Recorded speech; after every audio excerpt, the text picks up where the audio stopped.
কাউকে আল্লাহ ছোট করেছেন, কাউকে বড় করেছেন।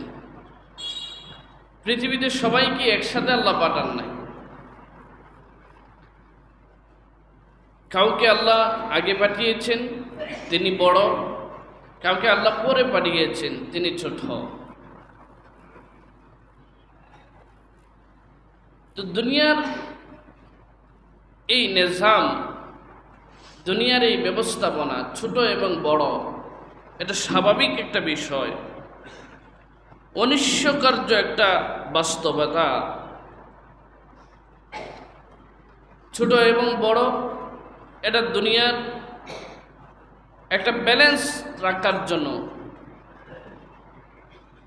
এটা আল্লাহ তাআলার এক বিশেষ নিজাম। এখন ছোট এবং বড় এটা একটা আপেক্ষিক বিষয়। বিভিন্ন